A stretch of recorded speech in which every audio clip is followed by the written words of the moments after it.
Good afternoon. My name is Allison Bainbridge, and it is my pleasure to introduce what I'm sure will be a very enjoyable and sublime hour of poetry and conversation with the charming couple Doreen Stock and Marcelo Holot. A Noise in the Garden was published by Kelsey Books in February 2022. In this generous selection from privately printed chapbooks or small printed books of recent years, the mature poet is revealed in her various voices: spiritual seeker, religious sage, daughter, mother, grandmother, great-grandmother, traveler, lover, political critic, compassionate protester, student of current affairs, world questioner, working prodigiously over the past half century in several genres: verse, prose, poem, hybrid poetic forms, fiction, memoir, critical, scholarly essay. Doreen Stock is one of the secret originals of American poetry, creating independently outside academic institutions or identity-centered movements while embracing Jewish tradition as a grounding ethos published widely. Doreen is a poet, essayist, memoir artist, and literary translator who lives in Fairfax, California.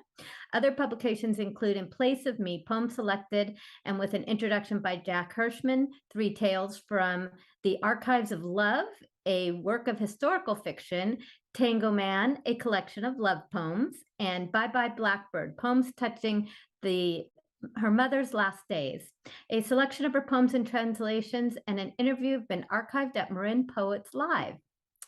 Next, when I first encountered the thin columns of poems predominating Amparo Casabella's Alcanada's Excellentissimo Albedrio, I had just met with her in the office she then shared with Gustavo Soler and was sitting a few blocks away at Petit Colon Cafe, situated in the heart of Buenos Aires, between the Gran Teatro Colón and the infamous Palacio de Tribunales.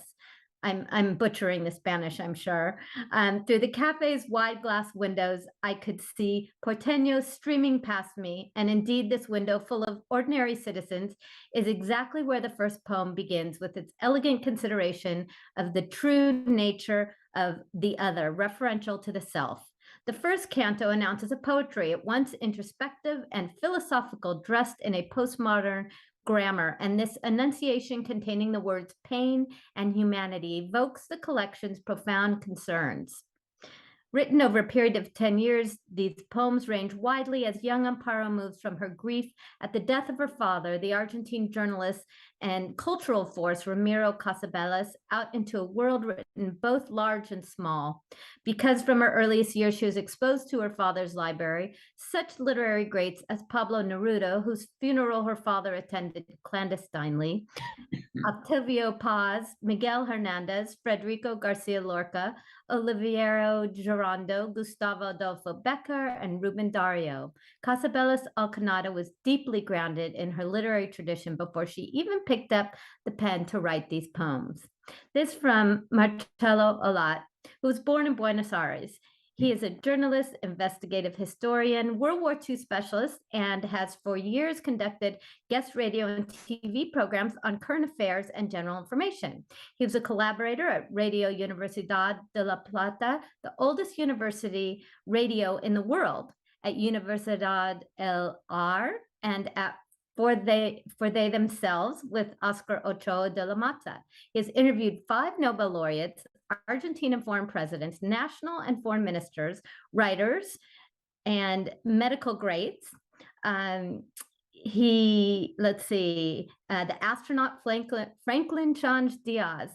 And as a hobby, he enjoys abstract painting. So welcome to Doreen and Marcelo. Thank you so much. We appreciate that introduction and the detail with which you discussed our work. And welcome to everybody. We can't see you, but we're hoping you can see us. And Marcelo and I are going to start with the translations by Amparo Casasbella Alcanada. And before we begin reading these poems, we would like to dedicate this reading to a very special person who was her mentor, her teacher, her law partner, her legal partner, and a very dear friend of the family. He was a force in the legal world and in the cultural world. He was a fine writer and a poet. His name is Gustavo Soler, and he died recently in Buenos Aires. We're dedicating this reading to him.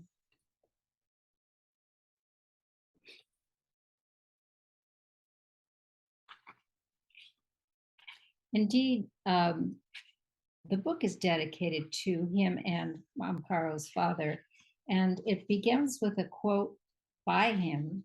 Let's see if I can find it here.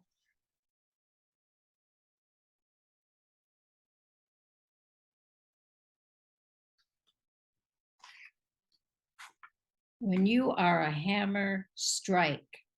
When you are an anvil, endure.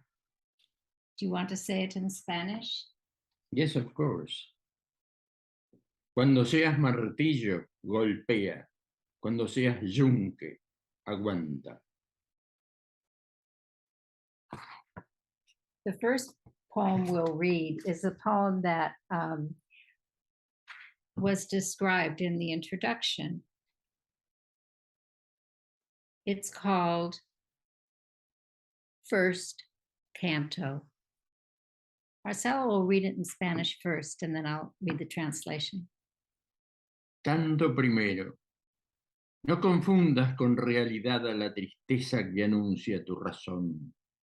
En su tiempo y en su sangre se juzga primitiva. El dolor del desorden cava este abecedario, ni un mineral gesto se ha puesto tu traje.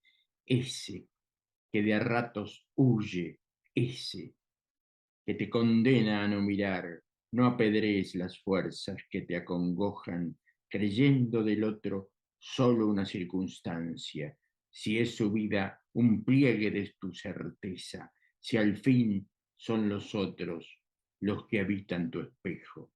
Amalgama de colores y penurias, donde habita el hombre, es donde muere tu llanto.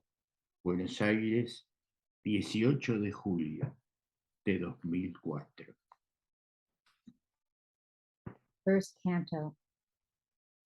Don't confuse reality with the sadness your reason announces in its time and in its blood, judging itself so primitive. The pain of disorder is excavating these ABCs, not the mineral gesture your suit has assumed. This which flees from time to time, this which condemns you for not seeing, not stoning the forces that afflict you into believing in the other as merely a circumstance, as if its life is a wrinkle in your certainty, as if in the end, those are others inhabiting your mirror. Amalgam of colors and hardships where humanity lives. This is where your weeping dies. Quite a humanist, and quite active in the field, the legal field of Latin America today. She wrote her postgraduate thesis on titled Funerals of Fear on crimes against humanity in Venezuela. And her work is pervaded by this, the humanity and the justice that she's seeking. The second poem we're going to read was published by a very beautiful journal out of Santa Cruz, I believe, and they published paintings with it. The painting of a woman asleep was accompanying this beautiful poem. It's called Tides, like ocean tides. Mareas, que el firmamento apague el oxidado hierro de tu sueño que ha interrumpido en la noche como penurias rescatadas del pasado, como aquellos dolores que nos trajo la raza. como las angustias del tiempo metidas en la sangre, en tus dispuestos brazos, en ese corazón sublime y anárquico que siempre te ha llevado a la congoja. Has de llegar entonces a ese remanso de tus gestos que reflejan el mundo reñido con el amor que emerge de tu alma. Entonces quizás comprendas cuánto te agobia amar, tu intento de crear la vida como un remanso de la eternidad. Buenos Aires, 19 de agosto de 2004. Buenos Aires, the 19th of August, 2004. Tides. That the firmament blot out the oxidized iron of your dream, erupting in the night. Like poverties recovered from the past, like those pains that brought us the human race, like the agonies time injects into blood, in your ready arms, in that sublime heart, and the anarchy that has always led you to anguish. You must arrive then at the haven of your gestures, reflecting the quarrelsome world in the love that emerges from your soul, so you might comprehend how much one must bear to love. Your intention to create life like an oasis in eternity. Beautiful poem.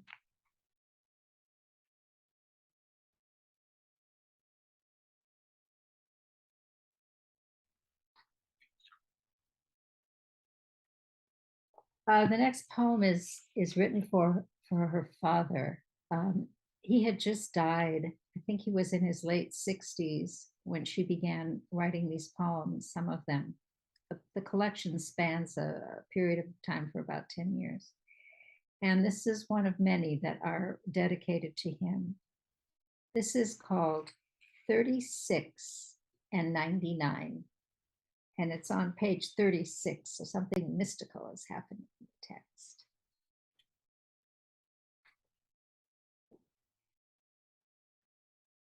$36.99 a papá. Han llegado unos carros cargados de dolor, me decía Ramiro, los que van desbordando los motivos de tu perenne resquemor, porque ellos te agobian, te esconden, te ocultan y te ignoran. Hoy se han tornado impotentes para vencer tus penas, aquellas que surgieron íntimas como el llanto, íntegras como el gesto, conmovido de tu infancia.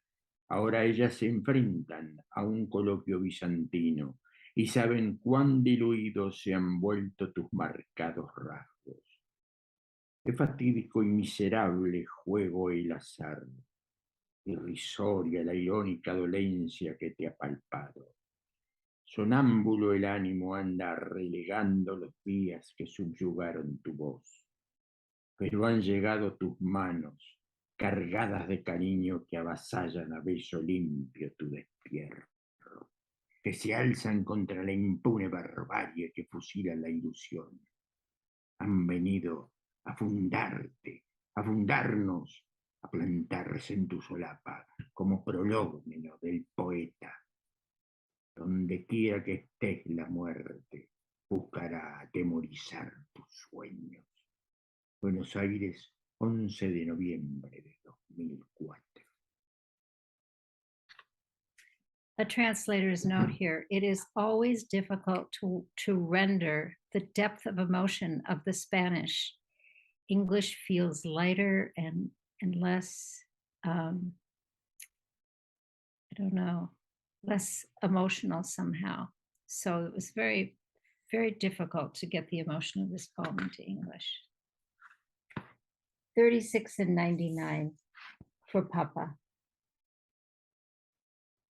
Some wagons have come with cargoes of pain, you said to me, Ramiro. Those that will overwhelm the motives of your perennial resentment. because they weigh you down, hide you, obscure you, and ignore you. Today they have become impotent against your wounds, those that surge, intimate as honest weeping, as the touching gestures of your infancy. Now they are the facade of a Byzantine conversation. And they know how dissolution has changed your marked features. It's a fateful, miserable game of chance, a ridiculous, ironic disease that has touched you. The spirit goes sleepwalking, downgrading the days that vanquish your voice. But your hands have arrived, full of caring, that dominate your exile with a pure kiss, that lift themselves against the unpunished savagery that executes illusion. They've come to establish you, to establish us, to plant themselves in your lapel like the prologue of a poet. Wherever you are, death will seek to intimidate your dreams. The 11th of November, 2004, Buenos Aires.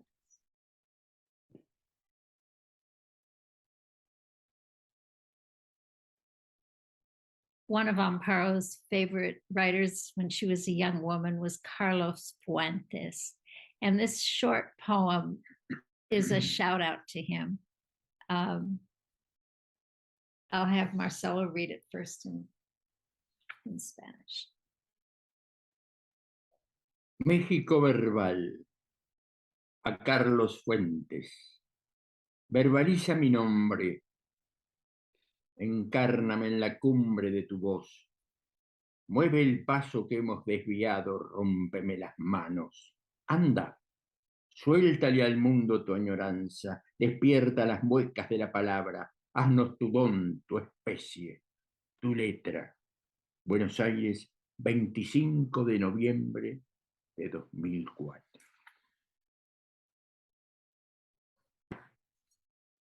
Mexico Aloud for Carlos Fuentes.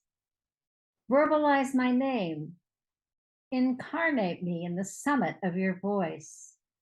Move us into that path we deviated from. Break my hands. Hurry. Let loose your yearning for the world. Awaken the faces around the words. Make us your gift, your species, your written page. Buenos Aires, the 25th of November, 2004. She loved him.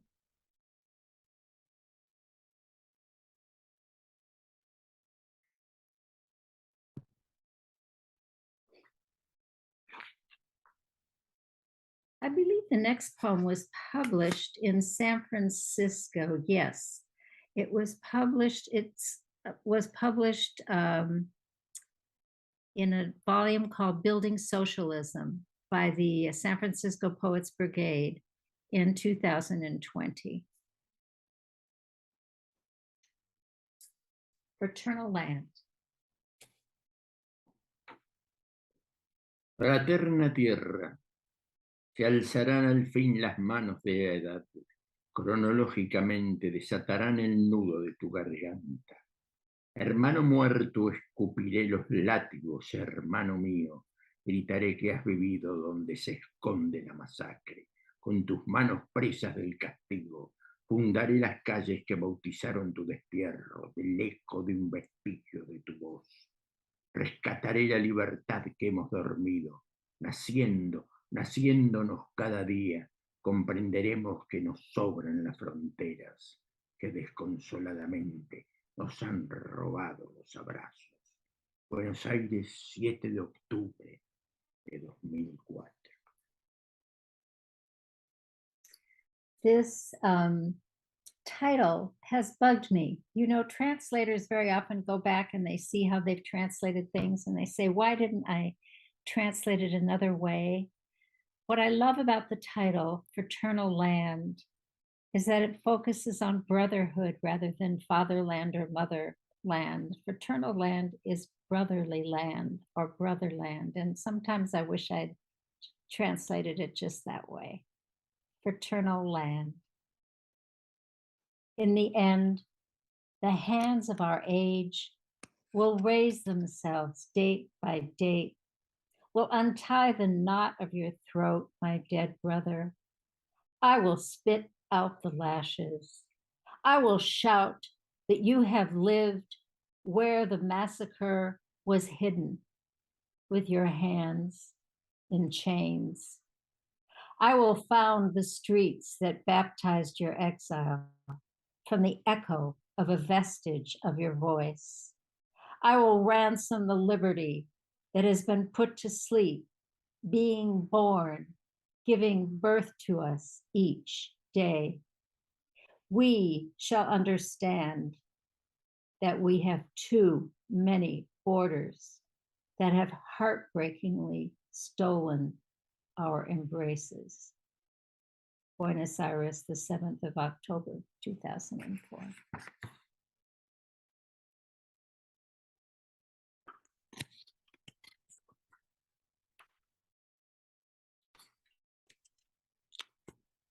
See, I forgot to put a page number down for this.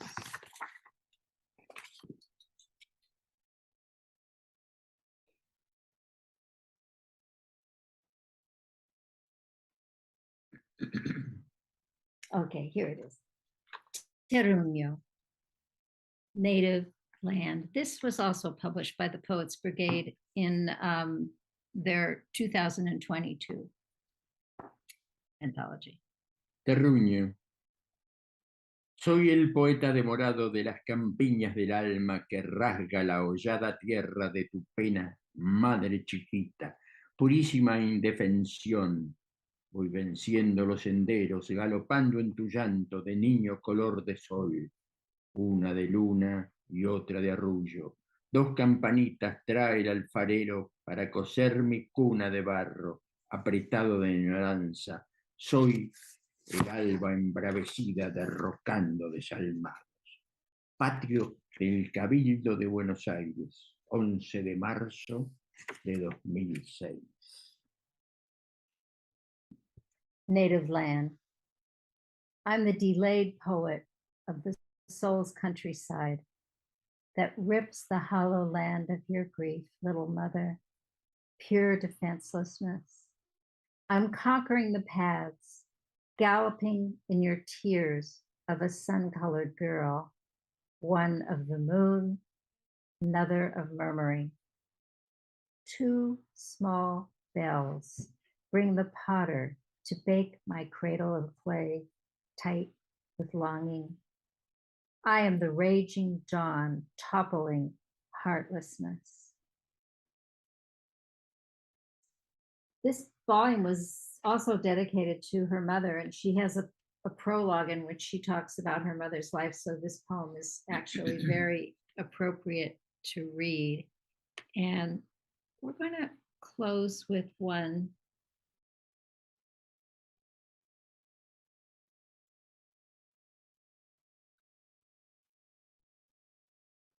Actually, I think we have time for two more poems. So one poem that we're going to read, she dedicated it to Pablo Neruda. It's extremely surreal, and maybe it's hard to, upon listening it, see what's in it. But there's the image of a buried ship in the depths of the ocean in this poem. And it's called Belt of the Nocturnal Earth, to the sea that Pablo Neruda sang of.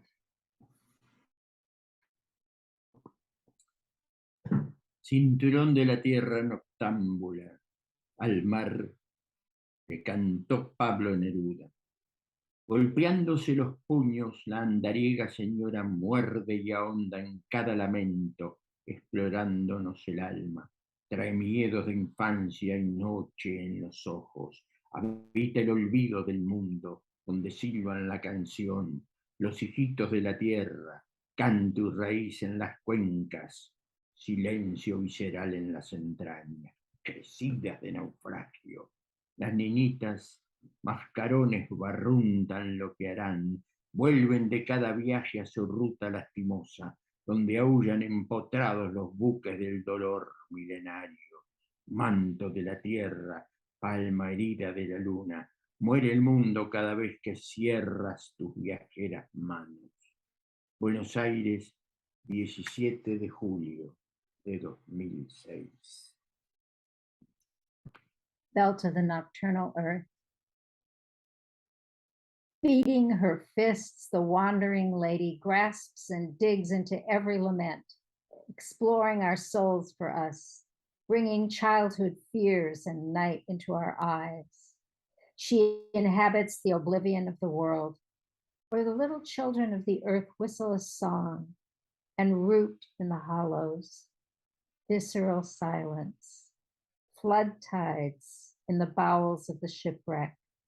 The little figureheads guess at what they will do, return from each departure to their pitiful root, where they howl, embedded in vessels of pain. Millennial mantle of the earth, wounded palm of the moon. The world dies each time you close your traveling hands.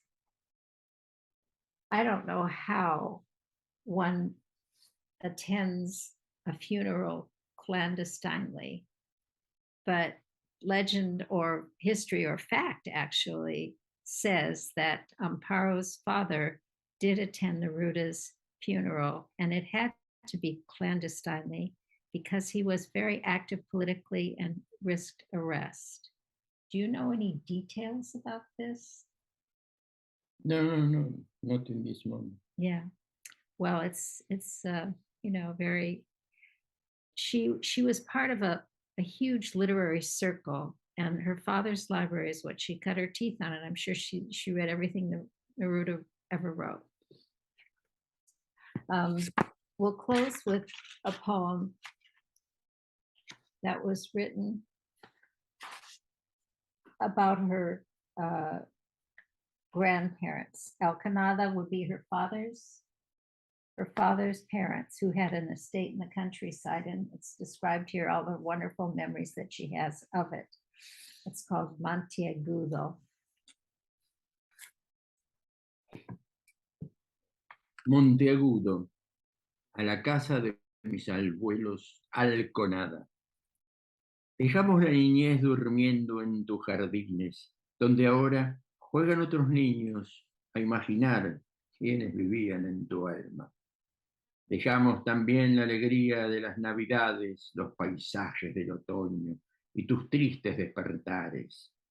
Dejamos los domingos con Ana, el pizarrón del comedor diario donde todos declaramos nuestro amor. El ruido de la puerta de la cocina, anunciando las visitas, el olor a habano que nos perseguía como un incensario. No volverás del tiempo en que todos reíamos y era la infancia la palabra anhelada. No volverás cuando mueran tus recuerdos ni cuando vayamos a buscarte para que conozcas a nuestros hijos. No volverás de la lucha en la unión cívica, la noche del golpe, las mañanas de lluvia, los días de Pascua. No volverás como Rap y Don, como Trita, como Ramiro, como Trito y Moni. Ahora te miro desde el portón que te han puesto, desde el color que me hace escribirte, y pienso que no volverás, porque te hemos dejado dormir y ya no podemos despertarte. Buenos Aires, 13 de febrero de 2002.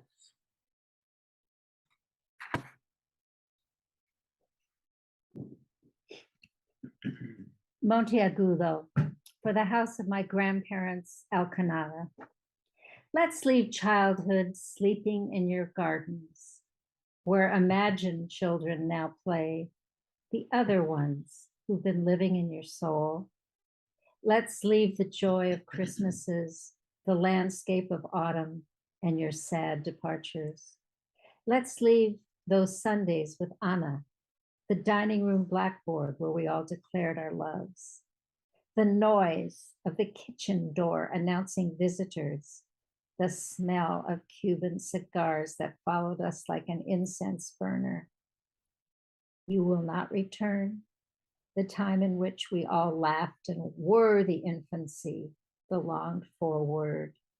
You will not return when your memories die, nor when we go to find you, to acquaint you with our sons and daughters. You won't return the struggle in the civic union, the night of the blow, the mornings of rain, the Easter days won't return, like Rap and Don, like Orita, like Ramiro, like Orito and Moni. Now I see you from behind the barred gates that have been placed, behind the pain that has me writing to you. And I think you won't return because we've left you to sleep. And now we cannot wake you. Buenos Aires, the 13th of February, 2012. Amparo, we salute you and your beautiful work from California to Buenos Aires. This is the beautiful young woman who was our lawyer, who handed me this book of poems in Spanish and said, I'm a poet too. And I began the journey that led to the publication of this book that we're very grateful for. It can be only accessed in the United States online in electronic copies through Amazon.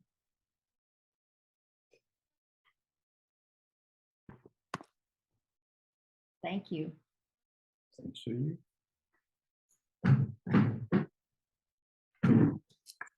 So we're going to have a little transition. My aide is going to change our background so that we can speak of my book of poems.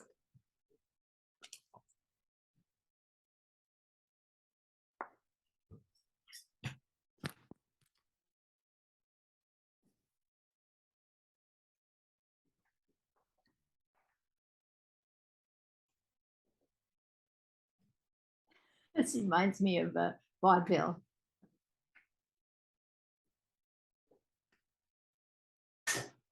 We do our best with Zoom to try to approximate what it's like to have a live reading, but you know, it's just an approximation, and I look forward to the time when we can, you know, easily meet in person over such things. Thank you, Marcelo.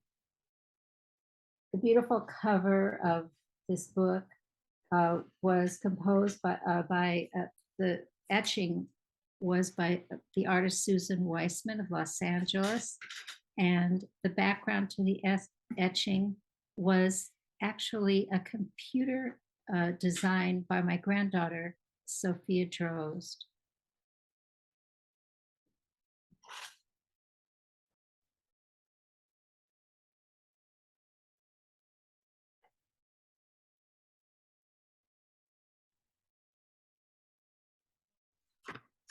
A word about this book, it's actually an experiment.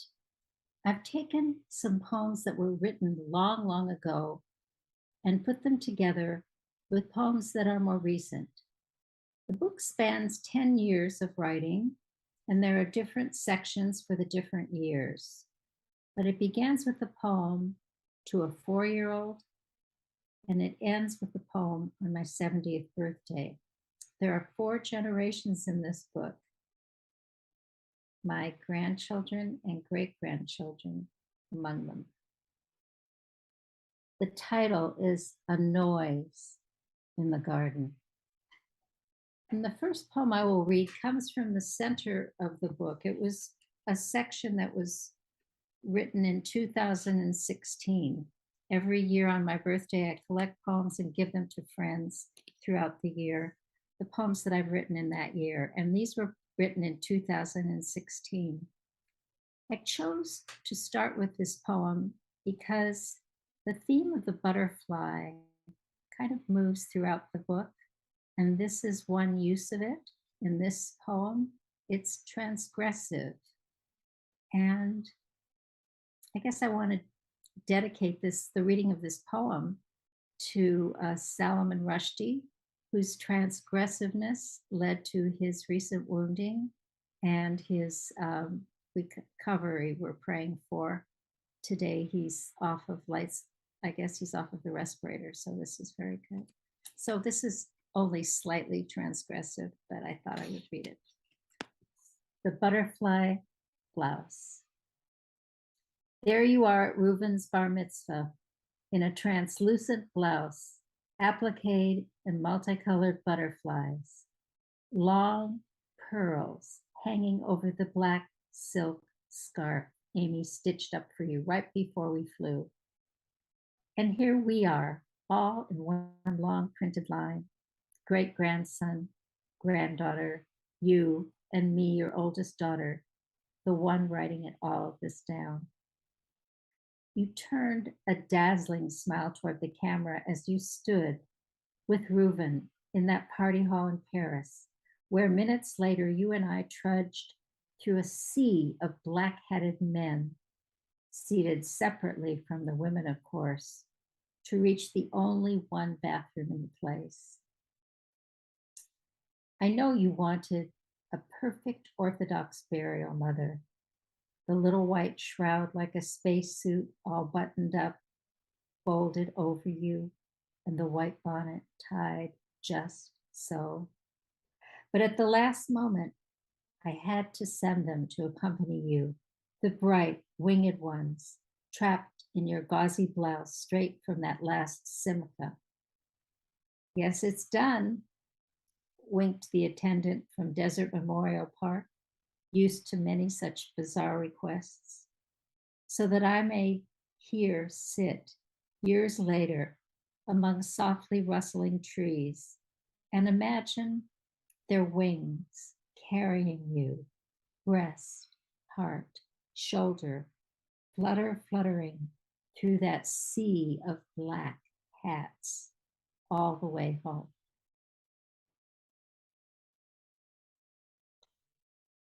The book is dedicated to the poet George Oppen, and he was an influence I can't underestimate in my life and in my writing, and his wonderful wife, Mary. And I met them very, very soon upon my arrival in San Francisco in the 70s at the old intersection for the arts. The title poem, A Noise in the Garden, was written when my son Benjamin was only 4 years old. And the subject, the burial of a bird by my 3 children in the backyard, combined with a midrash, which is like a little embroidery of Torah, a story about King David. It's called A Noise in the Garden.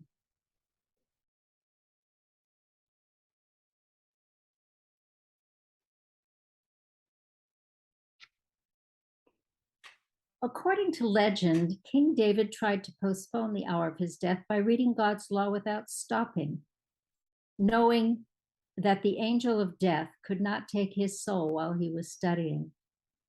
The angel got tired of waiting and entered the garden behind the royal palace, where he made a loud noise. Hearing it, David left his studies and descended into the garden by way of some steps to see what it was. One of the steps gave way. The king fell down and was killed instantly. A midrash. Each turn of the head is made into destiny, into the black bush carved, silent on the glass. We move and move. It is a slow, breathless dance. It is dark and braced with flame at every edge. The stone, the fruit, the tree, globed and iridescent. Our tongues are the bells. Our flesh sweats and screamed. When the king turned to watch us, his hour flew from him in heavy bands and awful wings. At the open gate, a dead thrush, the children touching its neck, the dirt sifting over its body, over the little hairs surrounding its eye, buried by my children until all I could see was the dot of pain that once was its vision. Its song was covered, its curled feet covered, and night came over the small space and rained down its stars. And sun came over the small space and filled it with the disappearance of meat and the disappearance of effort, such effort as a bird makes to gather its leg. Certain words of the children, certain of the orange feathers, sent themselves down to flame in all the nearby lilies. What happens to people when they're dead? You asked on the exact day of your birth at 2 p.m. 4 years old today, and the light spilling down the redwood trunks outside our window, me in the dining room chair where I sat then to face you in your question, your eyes so clear and large, little black trees glowing in them. Once before we were separated, and I called and called you, but you answered to a new name, and I awoke then, thinking of the king. Maybe they build houses underground, you said. Maybe. Do you think they grow feathers there too? Do you think so? Yes. Oh, Ben, the gates of all our days are red and gold. Once upon a time, a winter's night, a fast, furious, brilliant pain inscribed a moment so fine, I lived toward and away from it always. You and I, through every darkness, how we come to exist. Remember, we shatter the night. We are the green. And I do remember reading that poem to George Oppen. It was the only time I ever read to him. And when I think of it now, it was very precious.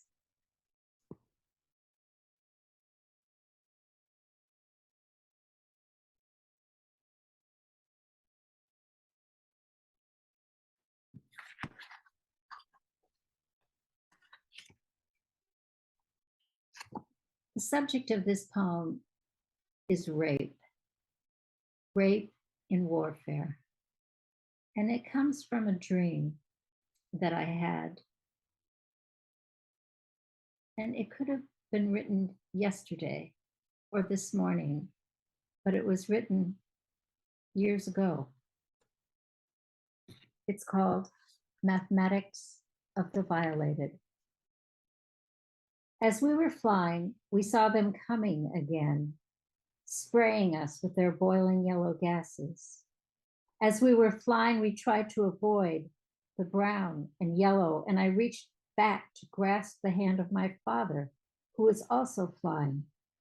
We were weeping the same tears that taught us in the beginning how to fly. I have a mathematical plan, said our father. It's about division. So we divided. At first, it was hard. I have never been a tree branch or a leaf on that branch or a path of earth or a stone on that path. But we did it, what he said, dividing ourselves into the newly inhabited trees and leaves, into paths, into stones. And in the end, he was correct, our father, because this kind of flying, leaving our bodies behind ourselves under them, is not a thing to be wished on anyone.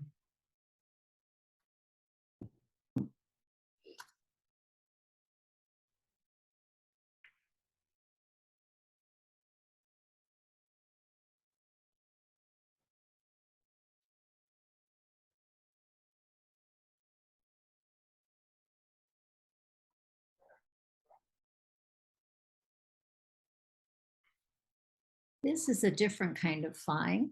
I was flying home from Paris with my mother on Lufthansa, and I just had to record these airplane poems. There are two of them, two from Lufthansa. One, Sleep Over Germany.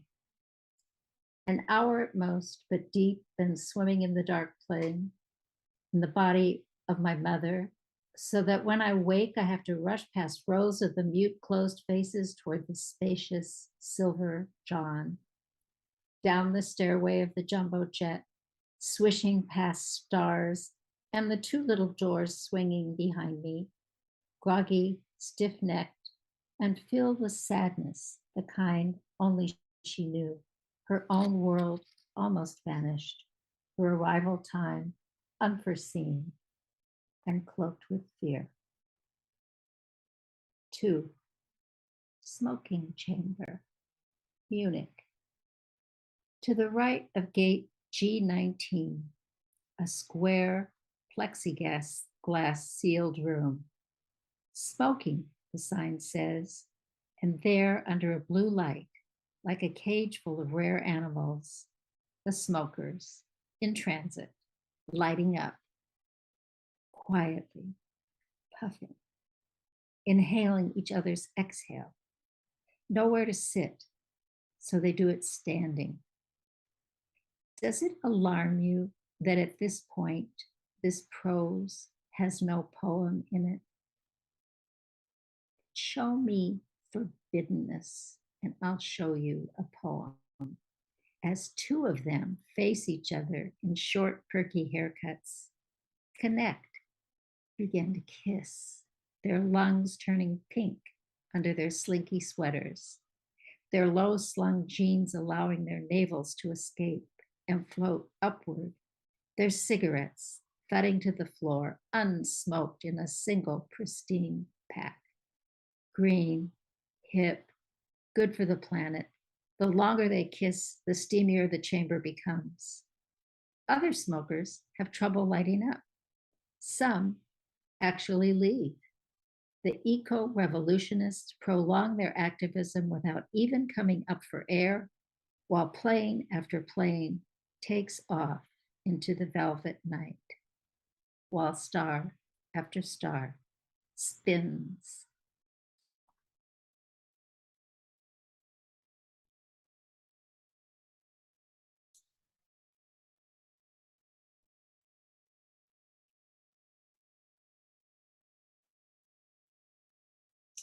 In 2018, the little chapbook that I wrote was titled Paper Dolls, and the title poem commemorated my relationship with a very important cousin. This is what the little chapbooks look like, and this was my little painting on the front of it, Paper Dolls. Everybody, every poet, every writer likes to go back into their childhood and reimagine it. But this was mine with this very amazing cousin who became a world-known children's book writer and illustrator, Brooke Goffstein, Paper Dolls. God lost interest in people ages ago, and now is just happy with a paper doll collection you once expressed. But no one reading these words can understand how God's happiness could ever be so bound up in this sunlight on green carpet, two cousins, all the time in the world, coursing through their child bodies, scissors, paper, colored pencils and crayons only, producing such lasting joy. You, a 6-year-old teacher to 5-year-old me, as we sat, intent, to draw the little white bodies, to design what they would wear. Most important, the dolls were children, square feet, chubby hands, red mouths, tiny clear eyes. I don't remember a lot of giggling or fits of temper. No one was torn up or crumpled into waste. Our work was serious as any act of love, our colors pure, our lines true. God loved us for doing it, and a little jealous perhaps turned his back on even Harry S. Truman just to watch. And so I like to think, my brilliant cousin, that when your time came on the very winter day of your birth, God reached God's hand up to lift you, bent the rainbow colored light just so to garment your frail shoulders. Let your sleeves blow long and loose, and clipped a final hem at your white feet. I'm not going to give her shoes today, the voice of a child could be heard to say. Let her squish through the grass between her toes. Let her run free.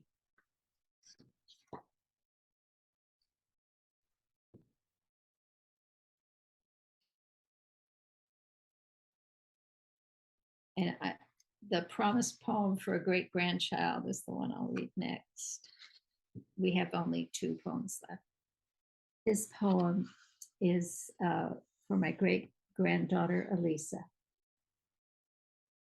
For Elisa, born in December, years before your father was born, I hiked to a high place in the Sierra Nevada. Freezing cold, little baby, few midget trees clinging to rocks. Years before your grandmother married your grandfather even. Back then, I laid my head down under ringing stars, Elisa, and I slept. I dreamt of my own father's voice, there in the palm of his hand, which he was holding out to me, was a large bright orange. Then I climbed down from that high place, took up my pen and wrote, my father and the fruit of paradise. Now you have one of those fathers who each day must climb to a very high place under ringing stars to give thanks for you who came to him midwinter from that garden we only see in dreams. Many years after the dream, a man unwrapped its meaning for me. It was a casual conversation. I was buying a bunch of yellow daisies from him. We were so poor in those shtetls, but whenever we knew someone was about to die, we pooled our few coins. We bought that person a bright orange. Why? I asked him. Eliza, you must always ask why. So that man, that woman could taste something, said the man as he wrapped up the bouquet of yellow daisies I'd purchased, from the world to come. So that man, that woman shouldn't be afraid.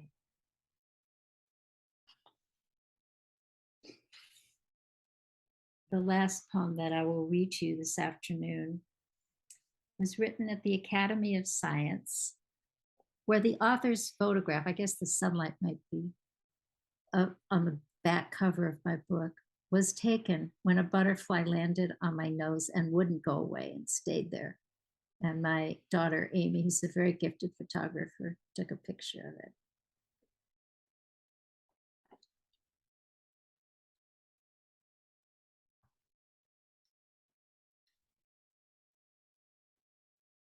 On leaving the Academy of Science, January 25th, 2015. My 73rd birthday, and on our visit here, the planetarium had a special show about what will happen to my body after you bury me, exactly. How it will break down into its elements, the little creatures that will come busting into the wicker casket and take what they want of me for dinner. And how I will migrate into the sparkly rhizomes and travel up into the roots of the great trees above me, their leaves falling down, my poems. A butterfly, California sister, lit on my hand at the top of the Academy of Science in the bird and butterfly jungle. I saw her marvelous tongue uncurl, surrendered myself to the next generation of poets. She licked each of my cuticles, flitted over to Sophie and landed on her flowered headband a while, then swooped back to me, suddenly landing on my nose. We all took pictures of her there. She was glued to the spot. No voice or movement unsettled her. On the nose, poet. If you have only one day left, say what you must say, but make it winged. Do what you must do, but make it fly. We left the Academy of Science at twilight. You, my children, grandchildren, walked ahead to the strains of a guitar being strummed out on the park. I was behind you, watching you move on into the night. Thank you so much for coming this afternoon. Marcelo, come back and join us for a moment.